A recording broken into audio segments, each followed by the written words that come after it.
maître ma soxna kan ñoom ñoo nañu teew ngir jàppale ñi nga xamante ni ñooy patient en danger yi. donc sans pour autant tarder ñu ngi ci taw bi donc dañuy jox kàddu gi le représentant de maître Massokhna Kane. Il est là, il peut s'approcher et prendre la parole. Le représentant de maître Massokhna Kane. Mais aussi ñu fàttali temps bi surtout. Temps bi ku ci nekk au moins. Il faut faire face aux journalistes. Au moins 1 minute. jërëjëf mbokk yi ci daje. mais mu ngi taw de non Cheikh xaaral non non tamit lii yëpp la laa koy kii. ñu ñëw def benn say wax si benn mbir bu am. amoo pied xool ma rek pour nga bu kii. la santé des usagers est une condition sine qua non, un droit fondamental pour le citoyen. organisateurs yi xoolal organisateurs yi ñoo gën a am kii. jaarul yoon mais jaarul na ñu taxaw mel association consommateur yi nag remercie nañu baax honorable Guy Marius Sagna d'avoir cette initiative de premier et d'avoir appelé les gens à faire mooy marché et dire non dans le bras d'argent ñun association consommateur nee nañu loolu du fi am on va prendre les mesures qu'il faut d'abord participer à la marche on va faire un point de presse on vous invitera tous et on vous indiquera tout. Et on va écrire une lettre de position au Sénégal. On va demander le rapport de toutes les forces qui établissent. Waxtaan na effectivement les objectifs dont le Parlement waxtaan nañu ñoom ba ñu génn lii seen xel hôpital Dantec bi ñu jaay lii sax ñu am ñu annulé tout ce qui a été fait comme possible tout jërëjëf. Merci. Assane Boye pour les associations. Merci beaucoup doyen Assane donc dañuy daal di jox kàddu gi. asalaamaaleykum mbooloo mi. bàyyi leen bàyyi non non ñoom. ñu ma jël sant ñëpp di gërëm ñëpp. man kay organisateur yi lay jël combat ñëpp la. organisateur parce que nous sommes tous des consommateurs par définition. bu ñu waxee maladie mooy consommateur la ñuy wax parce que hôpital Dantec boobu nga gis na si conseil d' administration bi association de consommateurs yi ñu fa représenté lay malade kon li ñu wax ñun mooy que procédure bi nga xamante ne dañ ko jël pour defaraat hôpital Dantec kenn waxul ne bu ñu defaraat hôpital bi loolu amul kenn ko wax on est d' accord que ñu defaraat hôpital Dantec mais ñu jox ko institut social bi nga xamante ne moom la am moom la si doon consommateur yi doon gis seen bopp mais aussi tamit le modèle financier biñ bëgg a tabaxee hôpital Dantec bi ñu ko tam nanguwuñu ko am na beneen modèle bu ko gën fuuf boo xam ne mu ngi fi loolu lañu bëgg a bàyyiloo xel le président de la république ñun président de la république lancé un message ne ko monsieur le président moom moo njabooti ñëpp te lépp luy yàq alalu réew mi waru see ne kon bu ko gisee war na ko jeexal kon ñoo ngi koy ñaan mu kase décision bi le plus rapidement possible ñu xool lu gën ñu def ko jërëjëf. Merci beaucoup. Merci beaucoup, monsieur. Donc, on va passer la parole à monsieur Fodé Roland. Fodé Roland. Donc, di fàttali rek toujours prise de parole yi. nan ko teg gàttal rek. nan ko teg.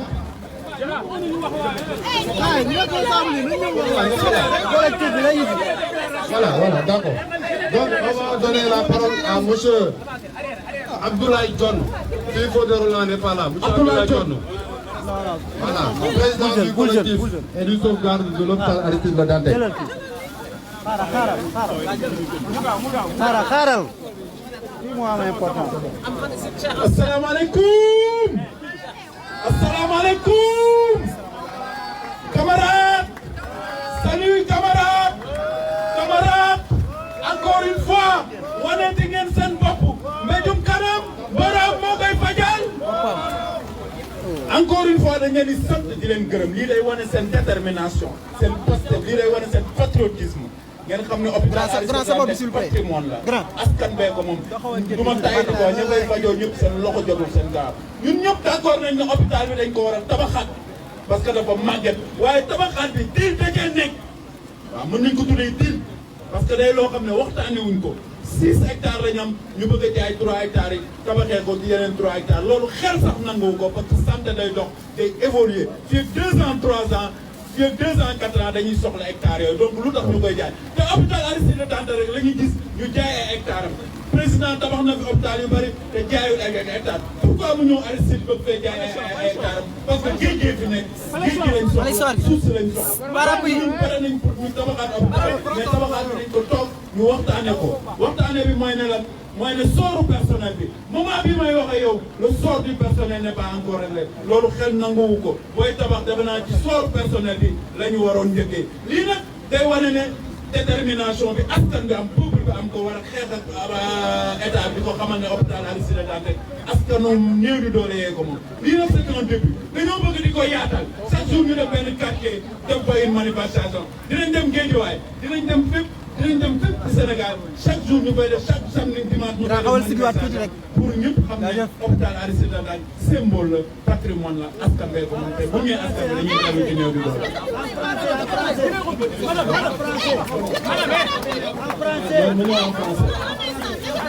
waaw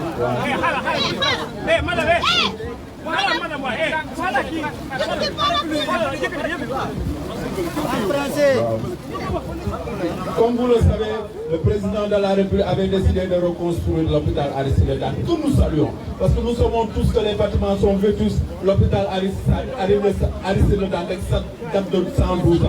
Donc sa reconstruction est une nécessité. Nous sommes tout à fait d'accord avec l'État sénégalais sur la reconstruction de l'hôpital. Mais la reconstruction, cette reconstruction se passe de manière nébuleuse. D'autant plus qu'il n'y a pas une concertation où tous les acteurs ne se sont pas retrouvés sur la table pour discuter de cette reconstruction. C'est ça qui nous amène à cette confrontation que nous déplorons encore une fois. Nous voulons que cette reconstruction se passe dans la transparence, que l'hôpital puisse être reconstruit de manière transparente, d'autant plus que nous avons la terre, nous avons un projet de reconstruction qui date de 2014, validé par une commission de validation retenue par la Banque mondiale sur les 6 projets.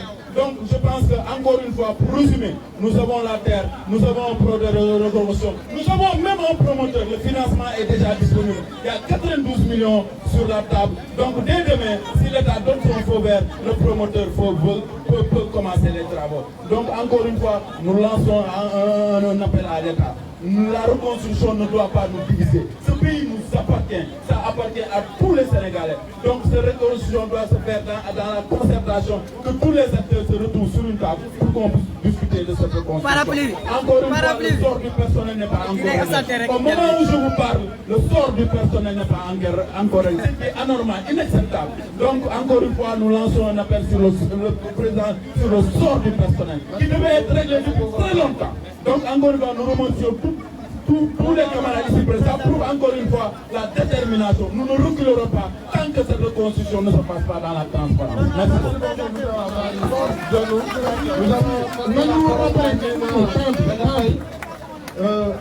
Membre du collectif Patience à danger. Après Karim Kourouba, se prépare. Monsieur Abdou. Waaw. Salaamaaleykum ñu ngi nuyu. Monsieur Abdou Karim Gueye Fouka. di féliciter Sénégalais yi nga xamante ne malgré taw bi ñëw nañu marche jàppale si collectif. ñun nag collectif Patients en danger dañuy wax ne toujours lii suñu mbébét ak li tax ñu jóg depuis décès Soxna Astou ba léegi mooy Sénégalais yi nga xamante ne ñoom ñooy dem ci hôpitaux yi li ñu fa bëgg ak li nga xamante ne moom la moo leen fay yóbbu ñu mën ko am ñu faj leen ñu nekk dans de meilleures conditions li war ci ñoom ñu def ko. Sénégal nag la ñu gis réew moo xam ne pour nga tabax hôpital da ngay jaay li nga xamante ne moom mooy wàllu hôpital bi pour tabax hôpital.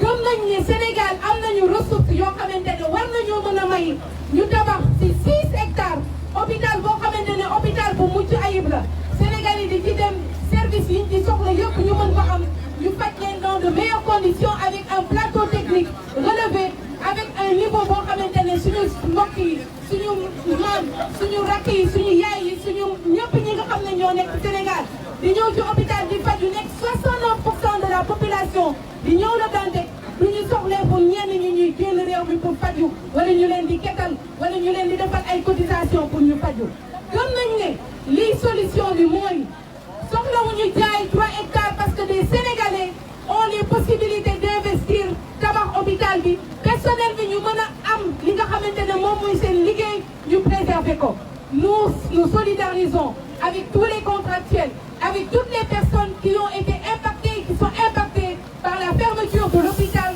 mais au-delà de ça, par cette vente des 3 hectares qui n'aurait pas dû se faire et qui ne doit pas se faire. Nous demandons à l'État du Sénégal, au président Macky Sall, de dire et nous lui disons que nous avons d'autres solutions, à moins qu'il n'ait pas d'autres solutions ou à moins qu'il ne veuille pas avoir une autre solution. Il y a toujours une solution qui pourrait nous permettre de ne pas vendre ces 3 hectares et de permettre à tous les Sénégalais qui viennent se soigner dans cet hôpital de pouvoir bénéficier des soins nécessaires. Leneen li ñuy wax mooy beneen étape bi mooy ñëpp ñi nga xam ne ñoom ñooy partie prenante yi nga xam ne ñoom ñoo seet lii di problème hôpital Aristide Le Dantec mu nekk patrimoine en plus de 100 ans ci yeneen réew yi dañ ko waroon a denc sauvegarder defar ba nga xamante ne lépp li ñu bëgg gis ko ci li amoon il y a 100 ans ñu mën ko gis nit ñi continuer di faju mais malheureusement ce n'est pas le cas. Le collectif ak ñeneen ñi nga xam ne ñoom ñoo seet lii ñuy daw ci àq ak yelleefu maladie mais àq ak yelleefu ñëpp ñi nga xam ne ñoom ñoo seet secteur de la santé mooy booloo dajaloo daje partie prenante yëpp ñun ñëpp ñu xàccendoo dóorandoo jërë ngeen jëf. Merci. Merci beaucoup. C'est bon. Collectif patient en danger. Monsieur Abdou Karim Gueye, borom baax. Donc après Abdou Karim Gueye, borom baax, nous aurons Dambodj. Que Dambodj se prépare. Monsieur Dambodj. Monsieur Dambodj, après Abdou Karim Gueye, monsieur Dambodj. Merci. ñu ngi ziar ñëpp di wax d'abord seen jàmbaar ci muy taw ak lu mën a am njëriñ bi taxaw ndax Sénégal taxaw ndax jafe-jafe yi Sénégal yi di dund. lii nag dafa nekk image boo xam ne dafa war a yee Macky Sall mu xam ne les Sénégalais sont déterminés maanaam amul lu leen di téye ci jàkkaarloog moom wan ko ni ko lu ñu naqal ci dëkk bi dañ koy xeex jusqu'à preuve du contraire loolu amul werante. ñun nag suñu taxawaay fii en tant que ministre c'est très simple mooy d'abord ñun xam nañ ni hôpital principal bii waxuma Dantec ba principal rek tabax nañ ko hôpital bu mucc ayib def ci plus de ay milliards et milliards plus de 60 milliards te coow jibul par kàttan sagar xel dañu xamul ndax principal dafa nekk Angleterre Dantec nekk Diaganiao wala président bi nekk ci bi géré ministère de la santé bi géré principal du ministère boobu moo géré Dantec loolu c'est une question à poser aussi.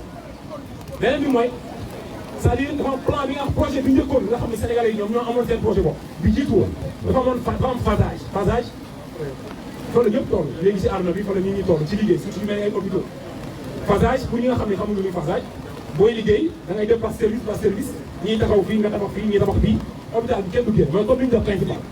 donc alors c'est quoi le problème avec l'État du Sénégal ba mu bëgg parax bogo yàqam ci automatiquement ne dañuy tabax hôpital bi quoi dañ ko nañuy génn gaaw nañu ne médecin yi dafa certes que am na yoo xam ne ñun manifestation bi ñu ko si wax ñun ànd si mais am na loo xamante ni ñun li ñu taxaw bi mooy ñu xamal Sénégalais yi ne leen au fait en réalité Macky Sall dafa war a bàyyi suufu Sénégal bi muy jaay Macky Sall jaay na Estati Macky Sall jaay na géej gi jaay na tefes bi Macky Sall mi ngi jaay ay c'est que Dakar surtout Dakar capitale bi centre bi foofu patrimoine la hôpital Dantec patrimoine la suuf yi muy jaay kan la koy jaay ki koy jaay lan la fay def lan moo fay nekk c'est yooyu yëpp dañ ko war a lijjanti parce que aussi day répercuté wu ci ñun suba si amal ñun Sénégal parce que xamuñu kan moo fay nekk xamuñu sax ndax ay góor la ko jaay xamuñu ay tàpp dafay nekk xamuñu lu fay nekk donc loolu yëpp c'est des choses yoo xam ne mais boo nekkee ci dëkk nga gouverné ko il faut parler avec le peuple expliquer leen ñu xam li ngay def lan la nan nga koy defee ndax ñun moo koy defal aussi ñun moo koy defal donc message bi daal mooy manifestation yi man je pense que ni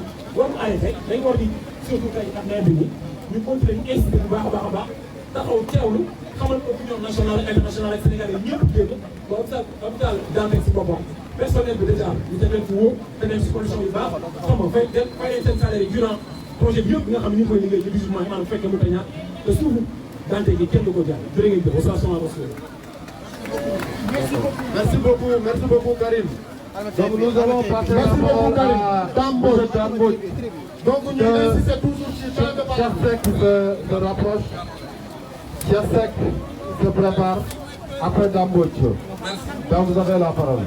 waaw maa ngi sant ñëpp di gërëm ñëpp di masawu ñëpp ñi nga xam ne ñu ngi ci biir taw mais lii dafa wane rek ni am nañ engagement li ñuy xeex jaral na leen ndaxte ci biir taw bi lañ def marche bi mooy war ni même bu fekkente ni préfet Dakar def nay tappale parce que dafa bàyyi ba dernière minute muy doog a wax ni la marche est autorisée même si par ailleurs constitution bi waxul loolu constitution bi li mu wax mooy nga yëgale boo yëgalee moom mu ñëw encadré la mais ñoom dañuy def yi tappale bàyyi ba dernière minute ñu ne autorisé nañ ko pour doo mën a mobiliser mais lii ku ko gis xam ne sénégalais yi pare nañ pour wan président Macky Sall ni réew mi moomu ko réew mi lépp la fi nekk alalu sénégalais yi la kon président Macky Sall ñun ñoo ko fal jox ko suñu alal pour mu doxal hôpital la daan teg mag ko fuuf man ñëpp ñu fi nekk néew di doole yi di fa fajoo Macky Sall toog ba mu nekk ko ni hôpital bi di ko bàyyi muy dee ñëpp di gis ni bâtiment yi mi ngi màggat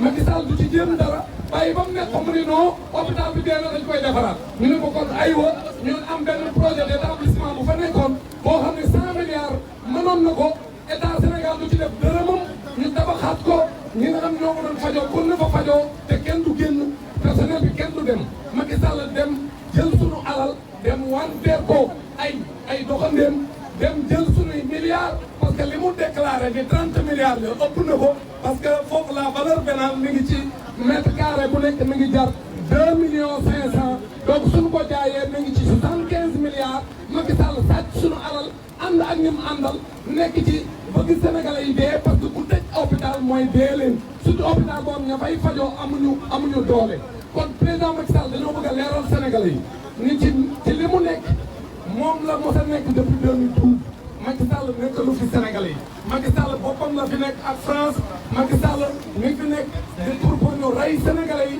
parce que dafa am projet au niveau mondial boo xam ne tudd le nouvel ordre mondial nga xam ne li ko tënk mooy un projet d'extermination des peuples mais teg mooy képp koo xam ne yow nit ku ñuul nga wala ku la jege amoo njëriñ ci àdduna bi nan la rey nga dee kooku nag projet boobu Bill Gates mi ngi ci biir ci def alalam moom ñoom àndal à travers l'OMS Macky Sall programme boobu lay déroulé moo tax mu bëgg Sénégalais yi dee comme Sénégalais yi laay woo ni leen bu ngeen toogee seen kër yi dee moo leen fay fekk parce que président Macky Sall projet boobu la nekk bu da ngeen dee abal ko bu ko defee moom mu ànd ak ñun bëgg a àndal ak ci moom seen alal loolu mooy projet bi président Macky Sall di porté kon les Sénégalais doivent se mobiliser pour faire face au président Macky Sall parce que le pays ne lui appartient pas.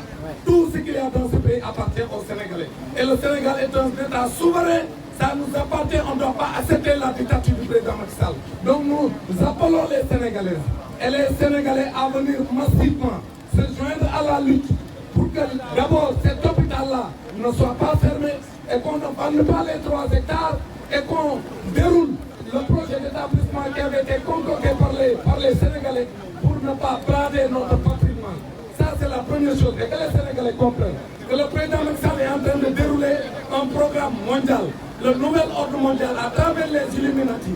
Ils disent que les peuples métèques doivent disparaître de la planète. Donc aujourd'hui, fermer cet hôpital et voter une loi OGM, tout ça entre dans ce cadre-là d'extermination des peuples métèques que nous sommes. Les Sénégalais doivent refuser, les Sénégalais doivent rejoindre. Donc c'est le combat pour qu'on puisse demander, qu'on puisse exiger du président de la République l'arrêt systématique de la vente de cet hôpital, mais également que les Sénégalais se mobilisent pour faire quitter le président de la République du pays, parce que combattre le président Macky Sall, c'est une manière d'adorer le bon Dieu.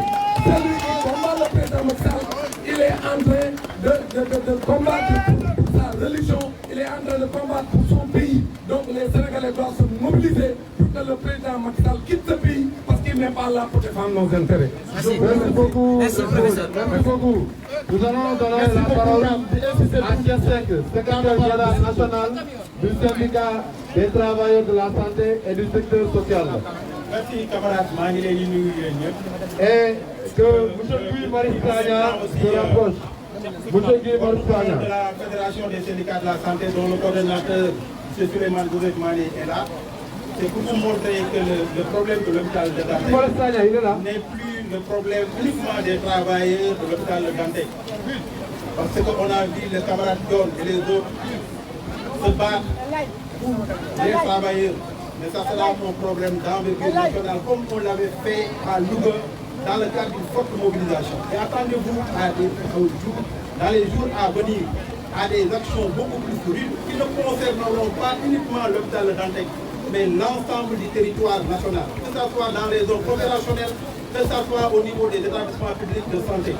Vous savez, on nous a appris en médecine, même si on n'a pas les moyens d'avoir une petite dose d'humanisme.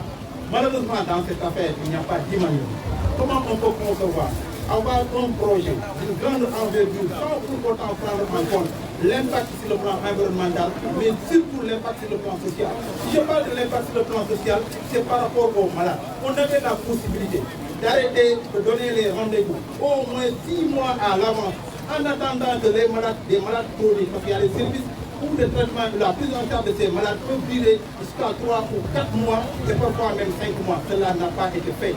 On nous a dit qu'on va amener les malades dans les structures hospitalières. Pour tous, vous avez constaté qu'à chaque fois que vous avez un malade, vous l'amenez dans une structure, vous arrivez au service d'accueil et des urgences, ce qu'on vous dit, il n'y a pas de place. Et comme disent les Wolofs, tout ce seul matin, moi, là où je travaille à l'hôpital général de Grand Yoff, il n'y a pas un seul lit qui est libre. Actuellement, même dans le service de chirurgie orthopédique ou dans le service de chirurgie générale, on a des programmes opératoires qui aujourd'hui vont jusqu'au mois d'octobre. Comment voulez-vous que dans le cadre des programmations, on a ce même problème et vous nous envoyez des malades en nous disant que ça a été fait. C'est de la foutaise. On a pour l'impression que les gens sont beaucoup plus intéressés par les terres de l'hôpital de santé. Plus grave encore, vous êtes dans un hôpital, la plupart du temps, pour la continuité du service, il arrive des services d'accueil des urgences à la maternité, que des gens soient logés parce qu'on a besoin de nécessaires réanimateurs au cas où celui qui doit être de garde n'est pas présent. Mais aujourd'hui, ces mêmes personnes, on les a donné une semaine pour quitter l'hôpital. La plupart des gens qui ont logé, c'est une extrême gravité. En même temps, le plan social dont on parle, c'est des gens qui avaient des salaires. Quand on vous parle de 1000 agents, 1000 agents, c'est 1000 familles. C'est des pères de famille qui sont des mères de famille. Aujourd'hui, on ne nous a pas parlé de leur sort. En tout cas, au nom de la Fédération des syndicats de la santé, nous avons pris toutes nos responsabilités. Et la lutte ne s'arrêtera pas, et la lutte ne fait que commencer. Nous en profitons pour remercier tous ceux qui se sont mobilisés aujourd'hui. Nous ngi gërëm ñëpp ñi nga xam ne tey jii mobilisé nañu ñi nga gërëm ñëpp ñi nga xam ne tey ànd nañ ci muy organisation de la société civile muy association des consommateurs am na sax ay député yoo xam ne ñi ngi fii ànd ak ñun ci lutte bi nga xam ne ñu ngi koy xeex am na ñoo xam ne ay anciens lañu du système. Je vous parlais du camarade docteur Mohamed Di qui est membre fondateur de notre organisation syndicale. D'autres anciens qui sont partis à la retraite et qui sont inquiets et qui sont aujourd'hui wax ni dinañ teew pour que lépp loo xam ne mën nañ ko mën a xeex ñu xeex. Maintenant c'est au président de la République de demander mu revenir à cette décision. Parce que avoir l'ambition, au temps où la politique était dirigée par le président Léopold Sédar Senghor, ku gis nekk gisoon na hôpital Fann. Hôpital Fann, si on a la possibilité aujourd'hui, ñu mën fa tabax hôpital Albert Royer, ñu mën fa tabax chirurgie cardiaque, ñu mën a délocaliser ORL, ñu mën a def extension nu mu tuddee service de neurologie, ñu mën a tabax benn service d'écho-diagnostic avec laboratoire et imagerie médicale. C'est parce que tout simplement il y avait de l'espace. Aujourd'hui, dans la situation, soit carré 3 hectares, ils nous parlent de 600 lits, c'est manqué d'ambition. Ils nous ont parlé de 15 salles de blocs opératoires, 2 seuls services là-bas. Parce que c'est pour permettre de la rapidité des interventions chirurgicales. Aujourd'hui, nous sommes très inquiets et la population doit être inquiète. Parce que les gens n'ont aucune vision, ils n'ont aucun humanisme. Et je vais vous dire une chose, si les gens étaient des humains, ils n'allaient pas arrêter l'ouverture de concours pour la formation. Aujourd'hui, je peux vous donner 15 spécialités qui étaient formées à l'INDSS, anesthésie réanimation, kinésithérapie, biologie, odontostomato, infirmier d'état, sage-femme. Ça fait 4 ans qu'on n'a pas ouvert de concours pour former. Récemment, j'ai vu qu'on a ouvert le concours pour former 1000 agents de sécurité. C'est une bonne chose, on a besoin d'agents de sécurité. En quoi recruter 1000 agents de sécurité est plus important que de former un seul infirmier ou ses sages-femmes. L'État sénégalais n'a pas ouvert de concours pour la formation d'infirmiers et de sages-femmes depuis 5 ans. C'est une extrême gravité. Donc, le problème, c'est un problème de sécurité. Quand on pense à vendre et il faut prendre le responsabilité. Nous avons pris la responsabilité dans ce cadre de sécurité et nous le ferons. Merci beaucoup, doyen. Merci beaucoup, doyen. S'il vous plaît, Monsieur Diomane, Souleymane Diomane se prépare. Après Diomaye Sagna, monsieur Jo.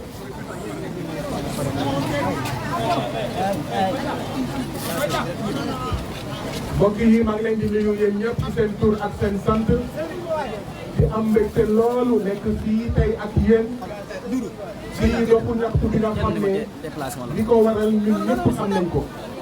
maa ngi wax naan bu Cheikh Seck waxee mun naa ñàkk wax bu Abdoulaye Dione waxee mun naa ñàkk wax bu Diomaye Sinthiou waxee mun naa ñàkk wax waaye nañ ci sotti xëy na suñu grain de sel. li ma bëgg a njëkk wax mooy ñu gërëm ñu féliciter policiers yi nga xam ne ñoo ñu encadré ñu gërëm leen ñu féliciter leen ñu tàccu leen bu baax a baax lu tax ñu war leen tàcc bu baax a baax ndaxte ñoom itam da ngeen xañ seen weekend lu tax ñu war leen tàcc ñoom itam féliciter leen bu baax a baax ndaxte ñoom li ñu métti ñoom ñu ngi dund la même chose waaye mënuñu marche mënuñu conférence de presse lenn rek laa ciy wax am na ay policiers yu ñuy woowee auxiliaires de police ils sont payés 90 000 francs par mois 90 000 francs par mois te même bu ñu leen gagné ci ay manifestations état bi du leen faj ñoom ñooy faj seen bopp maanaam réew mi foo laal rek mu ngi métti ñun au moins am nañ mun nañ def conférence de presse mun nañ def marche pour naqarlu lu ñuy naqarlu waaye policiers yi ñuy fay 90 000 francs par mois père mère soutien de famille 90 000 francs ak soble bu yokk ceeb bu yokk suukar bu yokk diwlin bu yokk lépp lu yokk il est facile d'imaginer kon les difficultés yi nga xam ne les auxiliaires de police payés 90 000 francs par mois difficultés auxquelles ils sont confrontés loolu bu noppee félicité ñi nga xam ne ñëw nañ tey ndaxte ñi ñëw tey ay jàmbaar nañu ce sont des conditions extrêmement difficiles ndaxte xam nañ ne Dakar bu tawee dem bi ak dikk bi jafe na paasu taxi cher na gis taxi sax wala gis Ndiaga Ndiaye wala gis li nga xam ne mooy car rapide sax métti na donc ñi ñëw tey ils sont à féliciter félicitations et bravo à vous mais dañ ko def pour ñun dañ ko def pour suñuy mbokk dañ ko def pour suñuy dëkkandoor ndaxte jamono jii ñuy wax malade yi doon fajoo hôpital Aristide Le Dantec ñu ngi nekk ci njàqare ñu ngi nekk ci métit ñu ngi nekk ci jafe-jafe rawatina ñi nga xam ne dañoo am feebaru cancer ñëpp xam nañ ne la seule radiothérapie le seul appareil de radiothérapie boo xam ne mun nañ ne jag na ci Sénégal mooy bu nekk hôpital Aristide Le Dantec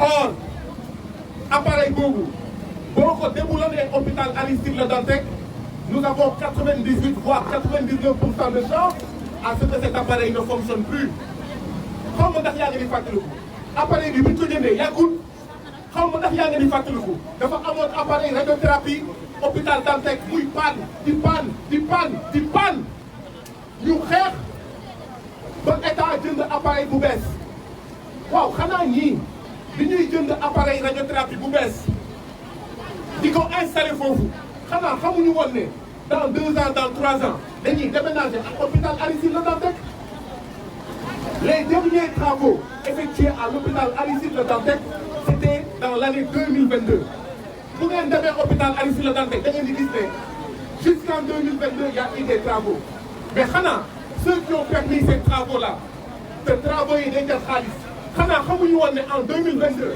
dañuy déguerpir l'hôpital Aristide Le Dantec. Voilà des questions à se poser. Jusqu'au mois de janvier, jusqu'au mois de février, jusqu'au mois de mars, il y a eu des travaux dans l'hôpital Aristide Le Dantec. lu xew li xew mooy président Macky Sall xam na ne du am 3e mandat xam na ne du am 3e candidature mu bëgg a gaawantu saaxi suñu suuf et ce qui est scandaleux c'est au détriment de la santé des malades au détriment de la situation des travailleurs et de leurs familles. Et ça, c'est extrêmement grave. ma ne bëgg suuf bëgg alalu àddina warul tax nga sànq ay doomu aadama. Cette option du président de la République Macky Sall de vendre 3 hectares pour construire 3 hectares, c'est une condamnation à mort de certains patients. Parce que appareil radiothérapie bu dalal jàmm baaxul santul ci panne la dëkk. bu Touba ñu ngi nekk di ko paramétrer doxagul kon y a un seul appareil de radiothérapie jamono ji bu jag mooy hôpital Aristide Le Dantec. Le déboulonner, c'est perdre de l'argent, c'est condamner à mort des patients. lii mooy wax ci beneen bi mooy mais il y a des travailleurs yoo xam ne ce sont pas des fonctionnaires du état moo leen di fay du ministère de la santé moo leen di fay du programme moo leen di fay hôpital Dantec moo leen di fay En fermant l'hôpital Aristide Le Dantec, ces travailleurs-là, prestataires de l'hôpital Aristide Le Dantec, contractuels de l'hôpital Aristide Le Dantec, qu'elles nous les payent à la prochaine fin de mois. Et donc, on est en train de plonger ces travailleurs et leurs familles dans un stress. jamono ji nga xam ne saaku soble mu ngi jar 50 000 francs dans certaines parties de ce pays nga bëgg a jeter à la rue déguerpir des travailleurs sans leur assurer qu'ils vont percevoir les prochains mois leur salaire. Oui, les syndicats de la santé encore debout de l'hôpital Aristide Le Dantec ont raison de se battre. Ndaxte bi ñu rencontré le ministre de la santé daf leen ne dinañ xool comment on va payer les travailleurs. mais loolu bu dëgg du yoon même les autres travailleurs yi nga xam ne nekkuñu contractuels nekkuñu prestataires de l'hôpital mais seen indemnité seen motivation bi nga xam ne hôpital moo leen ko doon jox et qui leur permettait d'arrondir leur fin de mois, de tenir dans ce Sénégal où la vie coûte cher, extrêmement cher. Rien que le loyer prend plus de la moitié de votre salaire. Mais même ces travailleurs-là, que vont-ils devenir? Sakama les prestataires de l'hôpital Aristide Le Dantec, sakama les contractuels de l'hôpital Aristide Le Dantec. Xam ngeen li am mooy président Macky Sall suufu aéroport mu sàcc, suufu forêt classée de Mbao mu sàcc, suufu Tobène mu sàcc, suufu fu nekk ci Sénégal ñu sàcc, suufu Almer sax ñu sàcc, suufu hôpital Aristide Le Dantec ñu bëgg a sàcc. Fi lay daanelee mooy li daam wax laay waxaat. Mètre carré hôpital Aristide Le Dantec jarul 1 million ba ñu naan 30 milliards. Mètre carré hôpital Aristide Le Dantec mu ngi jar 2,5 millions. Donc multiplié par 30 000 hectares, ça fait 75 milliards. Ñu déclaré 30 milliards, ana 45 milliards yi. Président Macky Sall moo ko bëgg a ne fuuf moom ak njabootam moom ak i xaritam. Mais dafa doy. Loolu la ñu wax ne du dëgg du yoon. Fii lañ doon wax am na ay weer ci ginnaaw Aliou Sall suñu 400 000 le président Macky Sall suñu 45 milliards suñu 45 milliards. Donc la lutte va continuer. Il faudra qu'on évalue cette manifestation. Il faudra que nous massifions même les autres acteurs jusqu'à ce que le président Macky Sall recule. Et Inch'Allah, il va reculer. La lutte continue, c'est la lutte humaine. Merci beaucoup. Merci beaucoup, Guy Marius Sagna. On va donner la parole à monsieur Jo Mané, Souleymane Mané, président de la Fédération des syndicats de la santé, composé de 7 organisations syndicales. Vous avez la parole. Salam alaikum mbooloo mi. Donc comme ni ko Guy waxee def naa mënoon naa ko waxee noonu wax leen ni bu Guy waxee Cheikh Seck wax Dame Mbodj wax dëgg yàlla mënoon naa bañ a jël kàddu mais dama am responsabilité boo xam ne tamit mun ma may ma ñëw ba fii nag te duma jël parole fi Guy commencé foofu lay commencé Marie di wax camarades yi fi nekk population Sénégal yëpp na ngeen jàpp ni policiers yi fi nekk dañ fi nekk pour sécurité population bi comme ni ko Guy waxee tamit ñoom amuñu syndicat même bu ñu amee tolof ñu am ay revendications ñoom mënuñu ko étaler comme ñun ñi koy waxee. C'est ce qui fait que fépp boo xam ne dañ fay toog ak nguur on est obligé de soulever questions yi nga xam ne c'est lié à la vie de la police et de la gendarmerie. Parce que considéré ñoom mënuñoo toog seen chef yi quelque part ñooy toog di leen defar.